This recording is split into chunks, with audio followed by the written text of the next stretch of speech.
साथियों को जय वाल्मीकि, जय भीम, नमो बुद्धाय, जय मूल निवासी। दोस्तों और साथियों, मैं चरणदास टांक आप सभी का अपने अम्बेडकर डायलॉग यूट्यूब चैनल पर हार्दिक स्वागत और अभिनंदन करता हूं। दोस्तों और साथियों, मैं आज अपने अम्बेडकर डायलॉग यूट्यूब चैनल पर साथियों आप लोगों के साथ एक बहुत ही हम बहुजनों, दलितों और अति दलितों के लिए एक ऐसी छोटी सी लघु कथा लेके आया हूं। साथियों, यदि आप मेरे इस छोटे से वीडियो को ध्यान से देखेंगे और ध्यान से सुनेंगे तो साथियों इसके एक एक शब्द में वह अर्थ है कि साथियों जो हम बहुजनों, दलितों और अति दलितों की आंखें खोलने का काम करेगा। जी हां साथियों, आंखें खोलने का काम ही नहीं करेगा, अपितु साथियों हम लोगों का वह मार्गदर्शन करेगा कि आखिर आज भी 20वीं सदी में हम बहुजनों और दलितों और अति दलितों के साथ क्या हो रहा है। और हम बहुजन, दलित और अति दलित भी आज भी 20वीं सदी में आखिर यह क्या कर रहे हैं,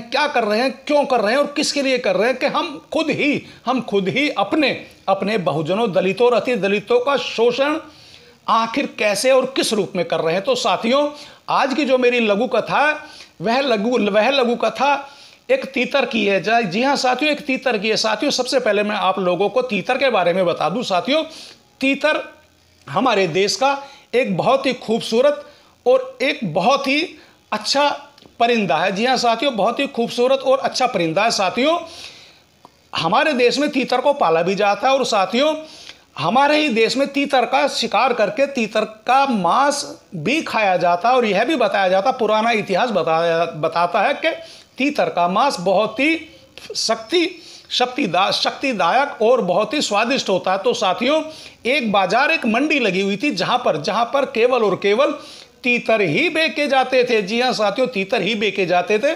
वहां पर हर इंसान जैसा चाहे वह वैसा ले सकता था। यदि किसी को जिंदा तीतर चाहिए तो वह जिंदा तीतर ले सकता था और यदि किसी को वहीं पर वह तीतर का मांस चाहिए होता तो वहां पर उस मेले या उन दुकानों पर वहां पर उसका वह मांस भी आसानी से उपलब्ध हो जाता था।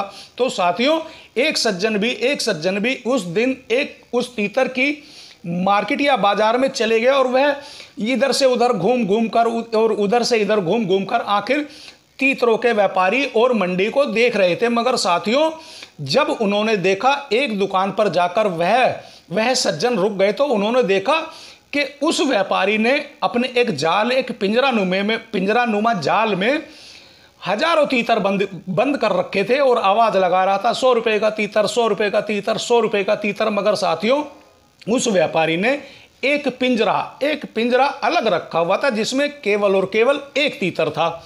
जी हाँ साथियों, एक तीतर था। तो साथियों उस सज्जन के मन में एक बड़ा ही अजीब ख्याल आया, अरे इस पूरे बाजार, पूरी मंडी में या पूरे मेले में सभी व्यापारियों ने उनके पास जिसके पास तीतर है उन्होंने एक ही पिंजरे, एक ही जाल में रखे हुए हैं। मगर इन सज्जन ने भी एक बड़े से जाल में, पिंजरे में बहुत सारे तीतर रखे हुए हैं। मगर एक ही है, कौन सा तीतर है जिसको इन्होंने अलग और बिल्कुल अलग रखा हुआ है एक पिंजरे में। तो साथियों उन सज्जन से रुका नहीं गया तो उन्होंने पूछा, भाई तीतर कैसे दे रहे हो? तो उसने कहा कि 100 रुपए का तीतर। और उसने कहा, जी यह क्या है, यह जो आपने पिंजरे में बिल्कुल अलग रखा हुआ है? उन्होंने तो साथियों व्यापारी ने कहा कि श्रीमान जी यह भी तीतर है। तो उन्होंने कहा, भाई ऐसे इसको अलग क्यों रखा गया है, इन तीतरों के साथ क्यों नहीं रखा? तो साथियों उस व्यापारी ने बड़े ही सरल स्वभाव से एक जवाब दिया कि यह तीतर स्पेशल है, यह 1000 रुपए का तीतर है। तो वह जो खरीदार था उसने कहा, अरे ये आप क्या बात कर रहे हैं, यह तो इनके जैसा ही जैसे सब जाल में है, आखिर इसमें और इसमें क्या विशेषता है और इनमें क्या कमी है? तो उस व्यापारी ने कहा कि यह तीतर एक आम तीतर है, मगर यह तीतर जो चमत्कारी तीतर है। तो उसने कहा, भाई आखिर इसके में क्या चमत्कार है, मुझे उस चमत्कार के बारे में बताइए। तो साथियों उस व्यापारी ने बड़े ही सरल और मजबूती के साथ स्वभाव से यह जवाब दिया कि यह मेरा वह तीतर है इस तीतर के कारण मैं रोज इतने सारे तीतर पकड़ लेता हूं। तो उसने कहा, इसके कारण कैसे पकड़ लेते हो? तो उसने कहा, यह तीतर मेरा सिखाया हुआ है, मेरा पढ़ाया हुआ है, यह मेरे इशारों पर चलता है। मैं रोज जब जंगल में जाता हूं तो जब मैं तीतर पकड़ने के लिए जाल लगाता हूं तो मैं इस तीतर को वहां पर उस जाल में बांध देता हूं या रख देता हूं तो यह तीतर मेरी आवाज़ को इतना समझता है और मेरे इशारों को इतना समझता है कि यह जंगल में जाके जोर जोर से बोलने लगता है, जोर जोर से बोलता है, आवाज़ें लगाता है, जिसको सुनकर जंगल के सभी तीतर मेरे जाल के नज़दीक आ जाते हैं, मेरे जाल के नज़दीक आ जाते हैं और मेरे जाल में आसानी से फंस जाते हैं, जिसके कारण मैं उन सभी तीतरों को पकड़कर ले आता हूँ और रोज़ मंडी में या मेले में या इस मार्केट में यहाँ पर तीतर लाके बेच देता हूँ। तो श्रीमान जी, यह तीतर मेरा इस तरीके से चमत्कारी तीतर है, इसलिए यह विशेष है, इसको मैंने अलग रखा हुआ और इसीलिए इसकी कीमत 1000 रुपये है।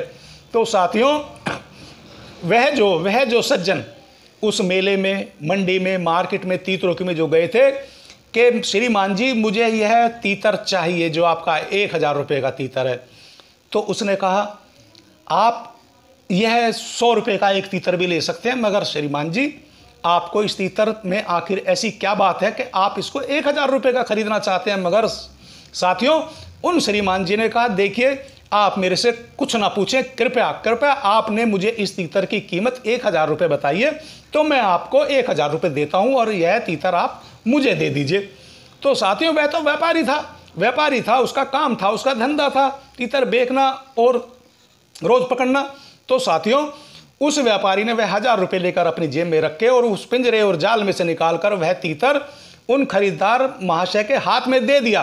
तो साथियों, उन खरीदार साथी ने उस तीतर को ठीक से पकड़ा और उसकी गर्दन को पकड़कर और ऐसे खींचकर, एकदम ऐसे झटक कर उसकी गर्दन को तोड़कर और वहीं पे फेंक दिया और उसको तड़पता हुआ और मरता हुआ देखने लगा। तो साथियों, यह कृत्य देखकर वह व्यापारी बड़ा हैरान हुआ और बड़ा परेशान हुआ। अरे श्रीमान जी, आपने यह क्या कर दिया, आपने यह क्या किया? अरे आपको ऐसे ही काम करना था, तीतर को मारना ही था, उसका मांस ही खाना था, तो आप इसमें से ले सकते थे। आपने 1000 रुपये खर्चे और उसकी भी वही दशा कर दी जो मेरे इन 100 रुपये के तीतरों की होती है। तो साथियों, वह जो श्रीमान जी थे, वह जो खरीदार थे, उन्होंने बड़े ही सहज और सरल स्वभाव से उन व्यापारी को जवाब दिया कि श्रीमान जी, यह वह तीतर था जो रोज नित्य दिन अपने समाज, अपनी बिरादरी की हत्या कर रहा था या करवा रहा था, जो रोज अपने समाज, अपने वंश को खत्म करने के कगार पर लेकर जा रहा था। इसलिए हम इस एक तीतर को ही मारकर अपने उन लाखों करोड़ों समाज, अपनी जाति को बचा सकते हैं। इसलिए मैंने यह निर्णय करा कि मैं 1000 रुपये का यह जो शैतान रूपी तीतर है, जो आए दिन अपने समाज और अपने वंश की हत्या करवा रहा है और उसका सर्वनाश करवा रहा है, क्यों ना मैं इसी का सर्वनाश कर दूं, ताकि इसके वंश और इसके समाज का बचाव और उसकी रक्षा हो सके। तो साथियों, यह थी मेरी आज की एक छोटी सी लघु कथा। साथियों, यदि आप भी मेरी छोटी सी लघु कथा से सहमत हैं और आप लोगों के भी विचार भी मेरे विचार और विचारधारा से सहमत और मेल खाता है, तो साथियों, आप लोग मेरे अम्बेडकर डायलॉग यूट्यूब चैनल को सबसे पहले सब्सक्राइब करें, लाइक करें और कमेंट्स अवश्य किया करें। तो साथियों, अंत में एक बार फिर सभी साथियों को जय वाल्मीकि, जय भीम, नमो बुद्धाय, जय मूल निवासी।